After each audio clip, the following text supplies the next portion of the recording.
Hello there. My name is David Hovel. I'm the mayor of the city of Prescott. I'm here to talk to you a little bit about the mayor and city council, how government works here in the city of Prescott. City of Prescott is all council members are nonpartisan, means we don't have to claim that we're Democrat or Republican.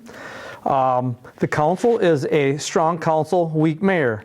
And what that means is most of the decisions are made by the city council, and the mayor only comes into play when there's a tie on discussions or decisions to be made.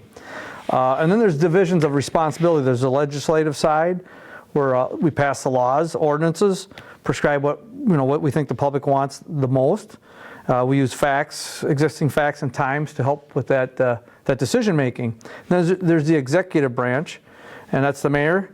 He is the chief executive officer, and he makes sure that the ordinances and the policies and procedures for the city are enforced. The mayor presides at all council meetings. If he happens to be absent, we do elect a council member who is president of the council. So if the mayor is absent, then that person would take over on the council, or if the mayor would be out of town, then that council president would make the decisions. The city is made up of 6 council or council persons, and the way they're split up is there's different wards in the city. There's wards 1, 2, 3, 4, 5, and 6, and it's kind of an election thing that the state makes us do, kind of help distribute population evenly so you get even representation. So wards 1 and 2, there's 1 representative. Wards 3 and 4 is a rep. Wards 5 and 6 is a rep. And then we have 3 council people that would be at large. They can be anywhere in the city that get elected. And they're all elected to a 3-year term. And the mayor, myself, would be a 2-year term. And the 3-year term so every year 2 people roll out. And the reason we went from 2 to 3 with the council people is we wanted to keep that experience in there. Because at some years you could almost lose 4 people and only have 2. It's nice to keep people that have some background in it to help train the others. The council is made up of a bunch of standing committees also. So instead of having all your decisions made at the council or discussion at the council, we have different committees. We would have a finance committee. Now that is made up of the whole council, and that's where we decide budgeting and how to spend the money. We have public works. 3 council members would be on a public works committee. So before a council meeting, they may discuss decisions on public works, streets, water, sewer, and then they bring recommendations to the council for decision making. Same with health and safety. Any issues out there health and safety wise, a committee of 3, and there's 1 chairperson on of the 3 council members that run that meeting. And then they make decisions or they discuss it, bring that back. Ordinance committee is another one. Every now and then we change ordinances. Things change around here. The latest one would be a pool or a fence for pool ordinances. So they discuss it. We may do fact finding, talk to check with other cities, and come back. Parks and public properties would be another one. Boat launch. Do we charge for boat launch? How much? Should we buy property? So that's another committee of the city. Personnel. 3 people that would deal with personnel issues. Whether it's benefits for the employees or just time off and so forth. And then we have a licensing committee. They would review any of the licenses, mainly the liquor licenses and or operators licenses for the restaurants in town. We also have other committees, and it'd be like the Board of Appeals, the Police Commission, Fire and EMS Commission, and there's a couple others off the top of my head I can't think, but we get citizens for that. So for the police, it's a nonpartisan, non-political. That's a commission of 5 people from the city, and they have to be in the city. Now, fire EMS, that's a little different situation because the townships are a part of that. We have 3 representatives from the city of Prescott, I believe 2 from Oak Grove and 2 from Clifton, and they make decisions on the fire and EMS side of things. So if you're interested in starting in government, one thing I would state is, let me as a mayor know, or once I'm gone to the next mayor, just saying, I'm interested in, getting involved a little bit. And maybe you start out on, committees. We also have a cable committee. Maybe you'd say, I'd like to start out there. Get on a committee. It's volunteer. You see what it's like, and then from there you can work up to planning commission. That's another committee that there's 5 people appointed, and then you also still have 1 council and the mayor. And you start out there and say, I'd like to learn, I'd like to be a part of it. Eventually you might want to work up to become a council person. And the council does get paid. I think it's about $325, $330 a month. And the mayor, I believe I'm making like $625 a month. So council and mayor are the only ones that get paid. The rest are kind of volunteer that we hope people care about their community and want to get more involved. And I think that's it, so you have a great day. Thank you. Mayor Hovel gave you a little bit about how the council works, and I'll give you a little bit about how city staff works. The city staff is responsible for the day-to-day operation of the city. While the mayor and council are elected officials, our city staff is paid staff. As the city administrator, and I've been with the city for a little over 22 years, I'm responsible for overseeing of all of the departments. And I also serve as the liaison between the mayor, the council, and the city staff. So just kind of a little bit about some of the different departments that we have here at the city. So the fire department, and of course, as you know, the fire department's responsible for the fire defense of the residents of the city of Prescott. But we also serve the township of Oak Grove and the southern part of the township of Clifton. The fire chief, and then there's a deputy fire chief, fire inspector, and also they have assistants there. We have 40 volunteer fire departments. They're paid a stipend whenever they go out to a fire call or whenever they have some training. All of our firefighters need to be Wisconsin certified, so that takes a little extra work on their part. The governing body for the fire department is actually the Fire and EMS Association. The association is made up of representatives of the city and the townships. We have one elected official from the city and each of the townships, and then there's 2 non-elected officials from the city and 1 from the town of Oak Grove and the town of Clifton. The fire department is basically funded through tax dollars based off population, and the tax dollars come from the city of Prescott, the town of Oak Grove, and the town of Clifton. They also do a number of fundraising activities, and the other portion of their funds come from the fire inspectors who do commercial and industrial fire inspections. So our police department, they also are responsible again for the law and order of the city.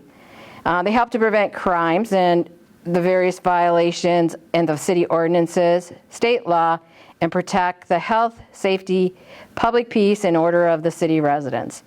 We have a chief of police, a sergeant, a school resource officer, and investigator, and we also have 7 full-time officers. The mayor is who the chief of police reports to if there's any issues, but on a day-to-day, the chief would respond back to me with something that he needs an immediate answer to. All funding for the police department comes from our tax dollars. The governing body for the police department is actually the police commission. The police commission is made up of 5 residents. We're really lucky right now that we have a really good police commission. We have 2 retired police officers out of the Twin Cities, a police administrative assistant, a federal government worker, and a resident who works with firearms. So I think we've got everything covered with the police commission. The commission, although it doesn't do day-to-day, it is responsible for the hiring, firing, and discipline of the entire department, including the chief. Our public works, you've probably seen these guys out and about. They're the ones that are handling our water, sewer, stormwater, snow plowing, streets. They mow, they do the maintenance of all our parks, buildings, and all of the public infrastructure in the city. Also, all of our public works employees need to be also certified through the Wisconsin Department of Natural Resources for handling of the water and the sewer. Whenever a street is reconstructed here in Prescott, you'll see a public work employee there making sure that the water and the sewer mains are properly installed along with the curb, the gutter, and the streets completed. We don't have a city engineer, so we hire a third party to be our city engineer. That engineer does all of the design and the bidding for the projects. Every large project in the city of Prescott is bid out. The city has a responsibility to our taxpayers to take the lowest bid on any of our projects. A little bit about our wastewater. It's very unique. Our wastewater from the city runs through a series of different mains, and then it's processed at our wastewater treatment plant. Now, this gets a little kind of gooey here, but the sewer is treated and the solids are separated, and they're taken to the biosolids, which is in Ellsworth, and that is funded by a number of different communities. Our wastewater actually gets put back into the Mississippi River. So you know that our water has to be pretty clean once it goes through our wastewater treatment plant. The other thing about our city and public works employees, they're the ones that are out there at 4 a.m. on a snowy morning to clear the streets of Prescott. I've also had many of them who've told me they've missed a Christmas dinner, or maybe they've just gotten in for Christmas Eve because they've been out trying to make sure that the streets are clean for our residents. Now, Prescott does a mixture of sand and salt for all of our salting of our streets. We've chosen not to do full salt because of the St. Croix and Mississippi River. Currently, the Public Works Department has 2 superintendents, one who handles the parks and the streets, and the other one who handles water, sewer, and storm. They're funded by tax dollars, and they report back to our Public Works Committee, which is made up of 3 alderpersons. The Prescott Public Library is here to serve the community, and that's what they do.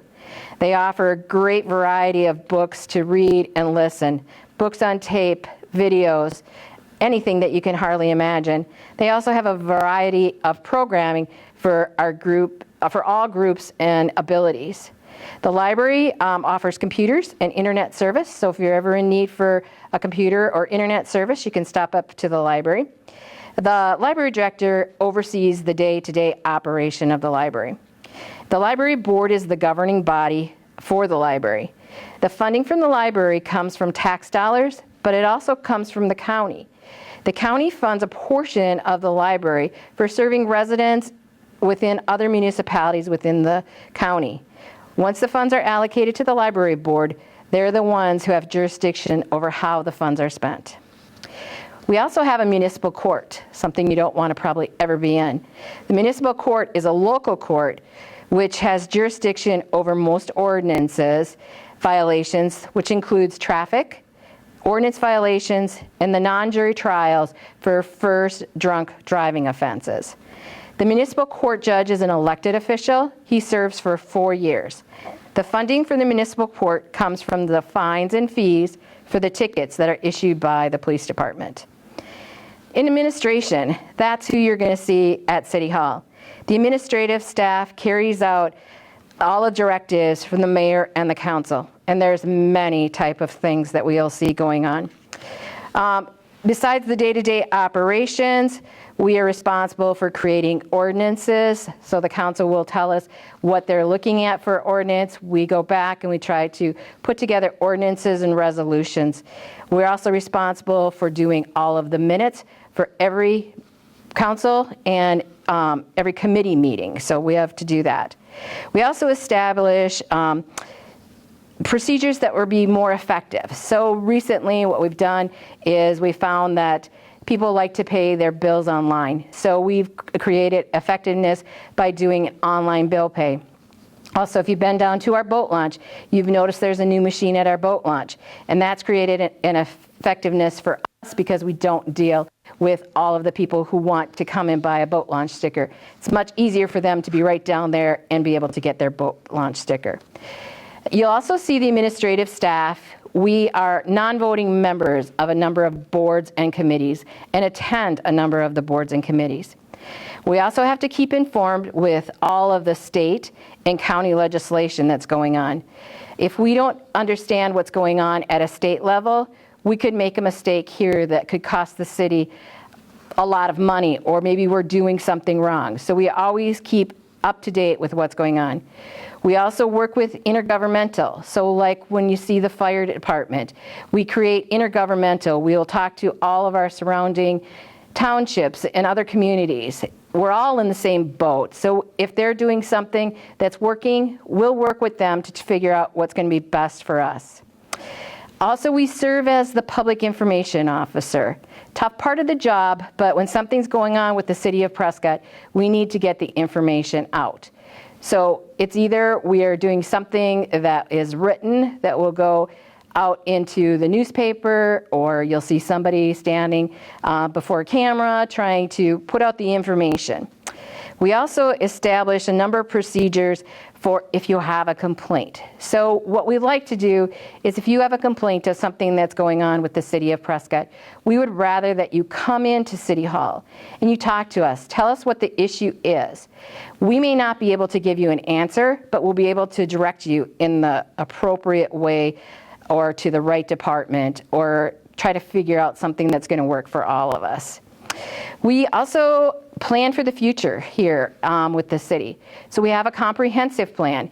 That plan was put together by a number of residents of the city of Prescott.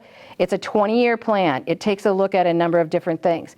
It takes a look at where we're going to put our new housing, where we're going to put our commercial, industrial buildings. How are the streets going to run in the city of Prescott? What are we looking for? Are we going to grow? Are we going to stay stagnant? We look at a number of things. We also look at our economic growth. So when we're looking, we have land in our business park. We decide how are we going to market that business park? What are we going after? Are we looking for something that's clean industry? We pretty much know we're going to look for something that's not going to have a lot of wastewater because we don't have a ton of room at our wastewater treatment plants. So we have to take all of that, those kinds of things into consideration. We also prepare all the agendas, do all the minutes. We also have the budget, which is right now, this time of the year. We have a treasurer, and our treasurer, she has to take every one of the departments, and every one of the departments has to create their own budgets. They have to figure out where they're going to be able to spend the money, what's going to be, where we're going to get our biggest bang for our buck, what are we looking for, what do we need for capital equipment, are we going to do a street project, we're going to be looking at our boat launch, we're going to be looking at our riverfront. We have a number of different ways of each department brings forward what they think they're going to need for the next year. And that's how we then do our budgeting. Our budgeting then is put together and then it's approved by the council. It also has a public hearing, so we get all of the public input from anybody in the public who wants to offer us an opinion as to where we're going to go. And then from there, we establish our budget. And then our finance person, she gets the opportunity to collect all of that money. So as the money comes in, they're the ones that are collecting the money, allocating it to the appropriate spots. We also collect the utility bills here. We make sure they get in the appropriate spot because we do the water, sewer, storm, garbage. Everything is broken down into individual departments with that. The treasurer also at the beginning of each month, our council needs to know where the money is going. So we do on a day-to-day basis, we pay the bills. We get the money in, but they need to know what's going on. So every month at the beginning of the first council meeting, we provide them with the information as to what bills got paid this month. They take a look at payroll to make sure that payroll is correct. They take a look to make sure nothing stands out odd to them. And then at the end of the year, we do an audit. And every year, we take a look at that audit. That auditor comes in. They just take a look to make sure that there's no fraud, that nothing's happened. We try to do everything with dual control. So we know, two of us sign the paychecks, two of us sign the bills. So administration has a lot of work. We also do the elections, and so we'll get into elections a little bit more later on as to how elections are run. But I think what we do as elected officials, administrative staff, we try to work together to do what's best to make Prescott the best place for all of us to live.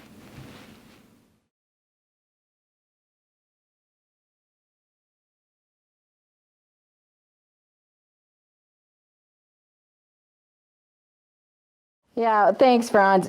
You're right. This has been, let's see, I think this is my 5th presidential election, probably, and this has been the toughest one that I've ever had to do. Every time we seem like we're moving forward, it's 2 steps back because there's a court case brought for something, and so we kind of are definitely watching everything that's going on at the state level, making sure we're getting everything done.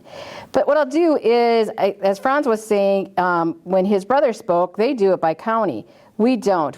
All of our voting is done as municipalities and townships. So there are a number of different things. You can imagine having that many different people doing the elections. But the state has us kind of all under control. They've got a statewide system that we use, and so that's kind of how everybody is working. So to start with, for us, the first thing you're going to do if you're going to vote in Wisconsin is you have to do an application in order to register to vote. There's a number of different ways that you can register to vote. If anybody hasn't been on the My Vote with wi.gov, that is definitely the place that you should go. It's got all the information that you need to do everything with the state. But if you can't do that, we of course have applications, paper applications. So you can come into City Hall. We mail these out in our utility bills, hoping to get a lot of people, let's get the right one, registered to vote. This is the registration. And in Wisconsin, you need to do two things. You need to prove your identity, and you need to prove that you are a resident of the city of Prescott. So if you have a Wisconsin driver's license, that proves both of them right there, as long as you have your correct address on the driver's license. If you need other identification, passports, anything that has a federal government that has your picture on it, college, as long as you have the college, your identification from your college, we can use that. And then for proving your residency, we can take bank statements, your real estate taxes, utility bills, anything along that line to prove what your residency is. So now we've got it so that we have a copy of your signature, and more than likely we have a copy of your driver's license, which then will let you proceed to vote. And there's several different ways you can vote. You can do absentee voting in the mail. As Franz has said, that's already been started. We have 745 absentee ballots out already in the mail, and I'm just excited. We have 434 of them been returned already. So that is really good. And then one of the things that they started to do, this is the first year that they've done it, is we only have a parameter of which we can do the early in-person absentee voting. Now everybody thinks that we have early voting per se where you can come in, because we see it in Minnesota, and you actually put your ballot into the machine. Well, that's not how Wisconsin works. You are again going to have to fill out an absentee envelope. This is the absentee envelope, and you'll have to provide again your driver's license. So we double check to make sure that you have your identification is correct, and then from there you will get a ballot and you can vote in person. So what we're going to do here for the city is starting, and it's very odd, we start on a Tuesday. On October 20th, we'll start the in-person absentee voting. We're going to set it up in our lobby, and it appears like it's going to be something that people are really going to want to be able to do. And so that's kind of why we're going to really get set up good with it.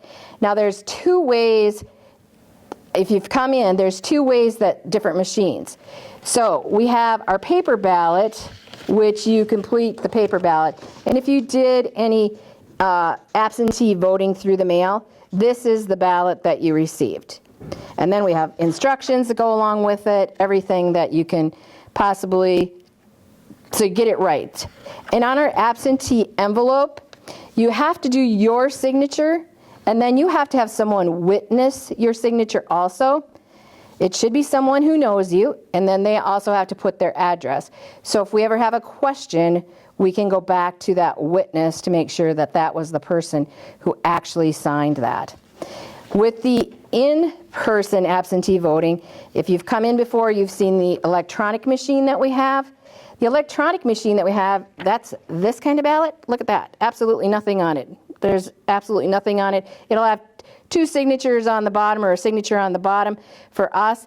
And then this goes into the machine, and all you need to do is just press the button as to who you want to vote for, and it will create your ballot. In Wisconsin, there is always a paper trail for every ballot. We can't say who voted, but we can trace back to make sure that we have the right number of ballots to the poll book. So when you come in, we also have you sign that poll book if you're voting in person. So we can always trace back to make sure that we have the correct number of votes. And then this will go into an absentee envelope, and then our absentee ballots don't get opened until Election Day. And having 745 absentee ballots, plus I'm hoping a whole lot more, we're going to be faced with, I think, a little bit of a challenge as to how to get them all opened and through the machine, at the same time having a number of people that will be coming in. Whenever we open an absentee ballot, the name is read off so that we know the public can hear who is voting. So the name is read off, and then the ballot is put into the machine. Again, you can never see how they voted, but you do know who voted, and that's a requirement of the state, that you announce who is voting by the absentee. So we this year are moving our election from City Hall over to the old Patax IGA. We're just afraid we're going to have a lot of people who are going to be voting. Again, we're still limited at trying to limit it as people come in the door with the COVID. We'll have tables set up where the people who do the poll books will be there. You'll have to place your driver's license on the table facing the people who are working on the poll books. You have to announce who you are so we know who you are. And then from there, we'll give you whichever ballot you want to do, if it's electronic or if it's a paper ballot. And then we're going to be setting up our booths in another section of the building. So we're kind of separating things out, trying not to get people working together. I can remember probably the last election that we worked, we had people out the City Hall door into the parking lot and down the hallway into the library, and it's just not something that this building can do at this time. So that's why we're kind of moving everything over to Patax. So at the end of the night, it's kind of, everybody just thinks the election workers go, we're done, and it's not actually that way. At the end of the night, we have to get all of our totals. So everything that went into the machine now has to come out of the machine. We place all of the ballots onto the table, and we have to start to look for write-ins. So every single solitary ballot is looked at to see if someone wrote in. If you filled in the circle that says that it was a write-in, it will tell us under the category, which office there would be write-ins in. So sometimes what we do is we just start, and this year we'll say, okay, everybody look under the presidential, we had 50 write-ins. And we'll take all of the ballots and we'll go through and we'll look through the 50, try to find the 50 write-ins is what we'll try to do. And then we just continue on through each of the offices till we make sure. So it gets a little bit long. Starting at 6:30 in the morning, we want to be set up and ready to go because the polls open at 7 a.m. And we have been known on a presidential election not to go out until probably 10:30, 11 o'clock at night. So it gets to be a very long day. We get very tired. Sometimes we get a little crabby with each other too as election workers. We kind of have to step back for a few minutes and take a breath and start to come back again. So all of the ballots are due to us by Election Day, but there was a ruling now that says as long as your absentee ballot is postmarked as of Election Day, and I think we have until the 9th is the date, your ballots can count up until the 9th. So what we will do is we will tally all of our numbers. All of our numbers are then called into the county to be added to the county, and then we'll have to have another canvass day on the 9th to open any of the absentee ballots that came in that had the proper postmark on it. So there's a lot to voting. It's something that we take great pride in here in Prescott. We work really hard at our elections. We've had absolutely wonderful poll workers. We run a very clean election. We know what's going on. If there's any questions at all, we don't hesitate to either call the county or call the Wisconsin State Election Board if there is a question. The other thing that we're a little bit worried about this year, and actually on Friday they're having a conference on it, webinar on it, is observers. So anybody can come in and ask to observe the election. And usually what happens is that they want to be behind the poll workers so that they can hear who is voting. A lot of the Democrats and the Republicans have pulled lists of people who live in your community, and then as the day continues on and they see who hasn't voted, they will go and try to contact those people to have them come in and vote. So we're very cautious with the observers too, to make sure that they can hear when the names are being announced. Sometimes we get a little fast because we only have one polling spot, but we'll have like 3 different spots. We'll break the alphabet up. So we could have 3 people at one time giving their name, and the observer is trying to write down the information, or get to that person's name in the book to mark it down. And so they get a little mad with us too, but we're gonna be very cautious with that. We're gonna make sure, since we're using Patax, normally on our doors we have no guns allowed.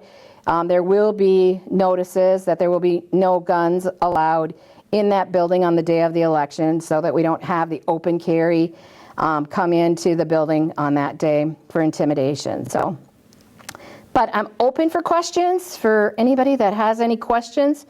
It's been an exciting year. We've had a number of court cases. We are going one direction, we zagged, and then we zigged back another way. So it's been very interesting, to say the least. The absentee ballots, do 2 people observe it? Are there to make the judgment if the person is qualified to vote? Or I heard some places the Republican or Democrat or so to verify that they both agree on right. the person's qualified to vote. Yep. So normally with our election workers, we receive a list from the Democrats and the Republicans of people who want to be poll workers. With this election, it's a little bit tougher because we haven't gotten those lists, and the other piece of it is that a lot of my poll workers that I have already, we're going to be using a lot of our city staff, which we have done for our last few elections. They've all been trained as to how to do the elections. I'm not going to put any of our poll workers at any type of risk. I did take in a couple of the younger poll workers to help us out for the election.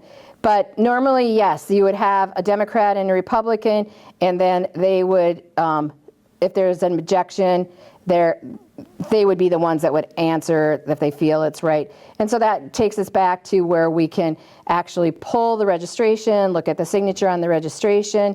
We can pull the absentee application that came in, so we can look at the signature there. If we have the driver's license, we can take a look at that also. But again, it'll be a tough one this year to have that happen. But anybody has the right to challenge anyone who's voting or any absentee ballot. There's an actual form that you would fill out to cause the challenge. And then we have to go back and... What happened? I think in all of the years that I've been here, I have only had one challenge, and the person was challenging because they felt the person didn't actually live in the city of Prescott.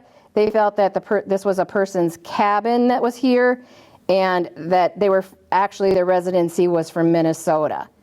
But we were able to show them that they had the appropriate driver's license and that all of the signatures and everything matched. So really, yes, I've only had one challenge in all of the time, so. Yep. How are the absentee ballots this year compared to previous years? Oh, we are miles and miles ahead of where we are. Usually on an election like this, we'd be lucky if we had 200 absentee ballots. And oh, wow. Yeah, and I'm striving, I would really like to have 1,000, if we can possibly do 1,000 absentee. And new people in town, oh my gosh, I just never realized how many new people there are in town when we're getting all of these new applications. When I started we have to pick a number. We can go into the system and see how many voters, registered voters we have. And so when I originally looked at the number, I think we were probably at about little over 2,500. So I thought, well, I'll order 2,600 ballots. Well, right now we're almost at 2,800 registered voters in the city of Prescott. So I was a little bit leery that I had ordered 2,600 ballots. And so I was on the phone actually this morning with the county going, I think I might have to have a few more ballots printed. So yeah, it's overwhelmed how many new voters we have. So that just really surprised me that we had that many. Is there anything you need from us to help? I mean, it sounds like you have enough workers and all that Great. for volunteers. Is there anything else that we can do? I think just if you can encourage people to absentee vote, I think that would be a really good thing. If we have to limit the number of people again into the building at any one time, I just don't want people having to stand out in the cold. I know some presidential election days that were absolutely beautiful. I also know other presidential election days that it was snowing and it was colder than all get out. And when you get on top of this hill, we all know how the wind is. And so it's been cold. So yeah, just encourage people to absentee vote.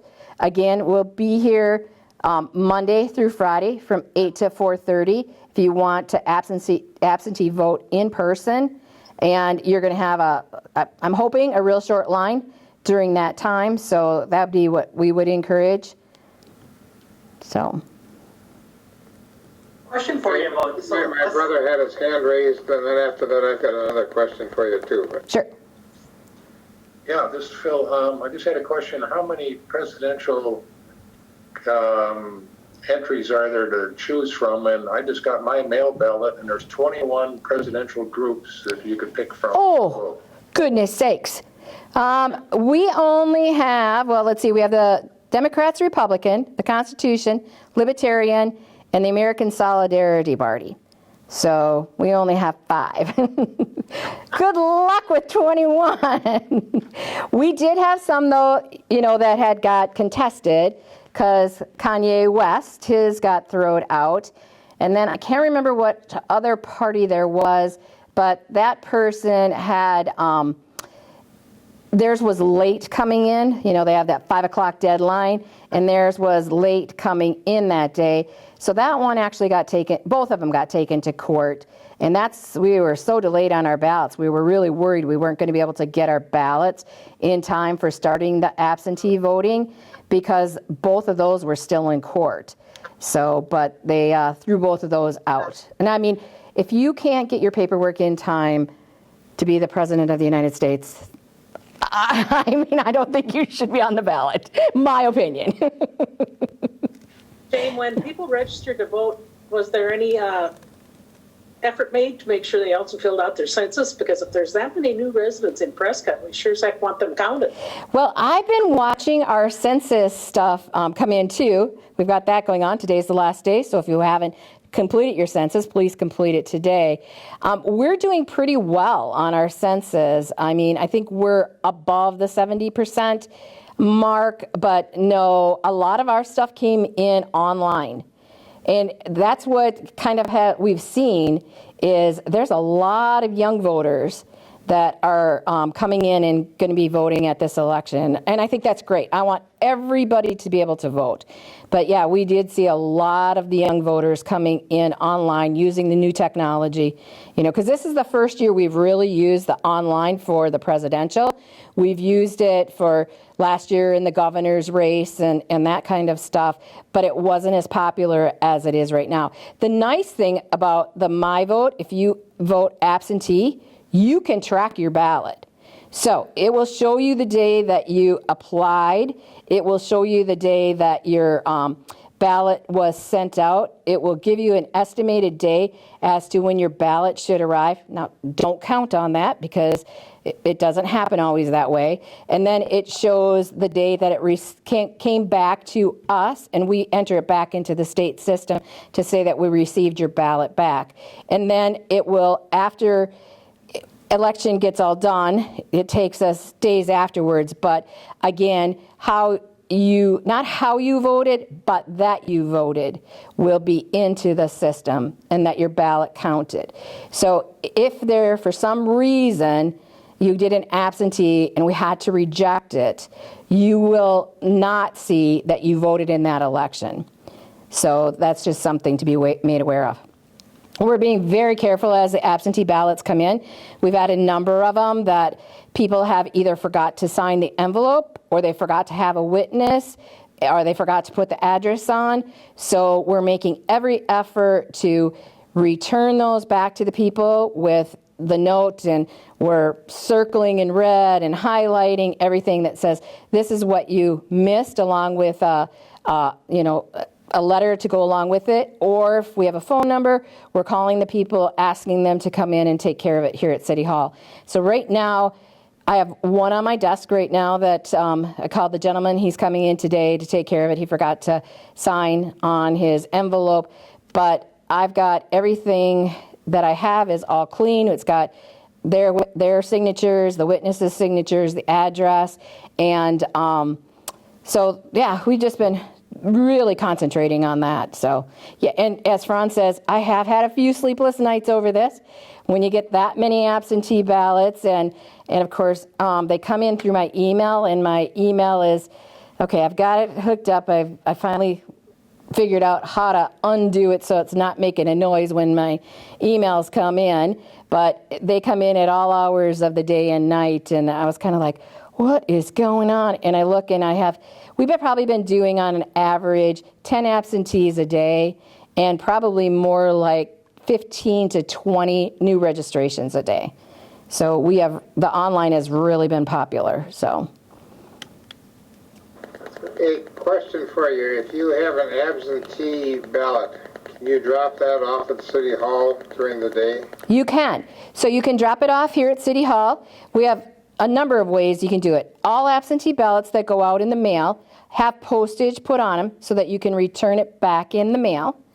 Or we have at the front, coming off of Borner Street, if you come up to the front doors, right to the right, there is a drop-off that you can put your ballot in there. If you want to come inside, you can come inside and you can actually hand it to the front desk. If we don't happen to be here, but the library is still open, because now on Wednesday nights they're open till 7 o'clock, we have a drop-off that's just to the left of our window. Or we have in our parking lot, in our back parking lot, we have another ballot box that you can drop that in. That gets checked several times during the day, and the ballots come out of there. So, yep. Okay, lots of opportunities. Lots of opportunities, yes. Yep, right. And I mean, if somebody needs something, I've gone to, like the senior housing, if somebody needs something they absolutely can't find, it'll be difficult this time, but in previous years, I have gone over there. If somebody wants to vote and it's during the time that we can do that, I've gone over there, and actually they don't have anybody to witness it or something. So I have been known to deliver ballots once in a while when somebody wants to vote absentee. This year, we worked with the nursing home too, because we can't go in. We sent in special deputies. Anybody in the nursing home could vote, but this year we couldn't do that. The state had put a hold on that. So I contacted the activities director over at the nursing home, and we got a list of the people who wanted to vote over at the nursing home. We made sure if they were registered or not. Some of them we had to register, which works out really well because the nursing home can just give us a letter that says that they're a resident of the nursing home. And then we've got them all into the system before the absentee ballots came. And then when the first run of absentee ballots went out, they all received them at the nursing home. And I think I have all of them back right now. So that was good too, that they all get to vote. So, other questions? I just really encourage anybody who wants to check out the My Vote. It's real easy. Basically, your name and your date of birth is what you need, and it will walk you right through it. So. One more question. Sure. What's the biggest thing about this election that's causing you to lose sleep at night? I just want to make sure that our numbers match up into the state system, for one thing. But I just really want to make sure that we've covered every avenue to make sure that anybody and everybody is able to vote.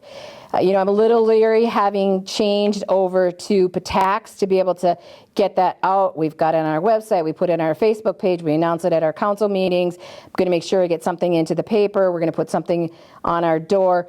But I just don't want to miss anybody that wants to vote to be able to vote. And so that kind of goes through my head, have we done enough to let people know where things are at. And again, it's like making sure our senior citizens can vote. One of the senior citizens came over from the housing authority, and I just said, hey, as long as you're taking back your application, how about taking back some additional applications, putting them on the table over there, so if anybody wants to vote, they can actually fill out the application, get it back to us. So try a lot of different avenues just to make sure that everybody can vote and that wants to vote and that. So, and then I'm just fearful at the end of the day to make sure all your numbers add up. That's the biggest piece. Question for Jayne: is there a limit on the number of poll watchers you can have? Colorado has only one poll watcher per party or amendment or proposition. I mean, I could see you have 5 poll watchers. That'd be from the same party. That'd be a problem. We do. I think it's one from each party, so you could have up to 5. But we haven't had them for a while. But like we had one year, and it was really hard to accommodate. So you're not familiar with this, but in our council chambers is where we do our voting, and actually there's a ramp that goes up to where the council sits, and that's where our poll workers sit. And then a lady came in a hover round, and she wanted to be able to, listen to everything that was going on. Well, there's not a lot of room back there for somebody to be going back and forth. And so she complained. She actually called the state and said that we weren't accommodating towards her because she wasn't able to get all of the names that she needed to get.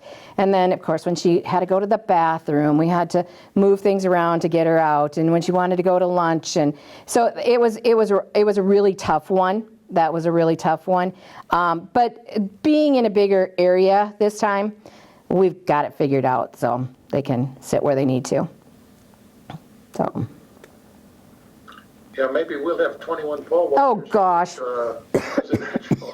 I couldn't even imagine. I don't know how they would all sit there. And then to try to keep them quiet, that's the other thing. We always say turn off your phones and that. And of course, what they're trying to do is they're trying to call right away. You need to hit like this neighborhood because nobody's voting in this neighborhood, something like that. And it's kind of like, you need to be quiet, or they want to come and look at your poll book between voters. And it's like nearly impossible because you have, just minutes between the voters, and they're coming up and wanting to look at your poll book, which you have to allow them to do, with the chief election inspector. And it's just like, no, not going to happen. So. Yeah, one more question on Sure. the absentee ballots. Excuse me. Do those get counted the same day as election day? Yes.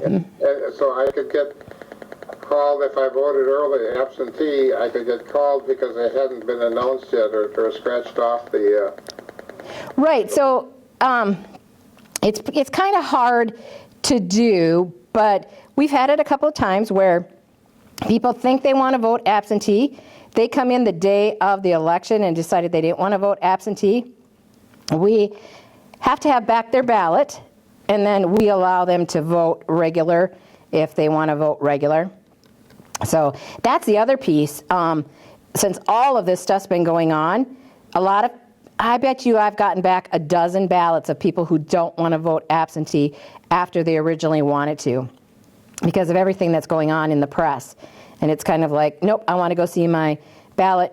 I want to put my own ballot in. I want to do this. I want to do that. So it's like, okay, here's what I need. I need to have you back your ballot and your envelope and all of that kind of stuff. So that's been kind of a little discouraging too on the time-wise and money-wise side of it, everything. So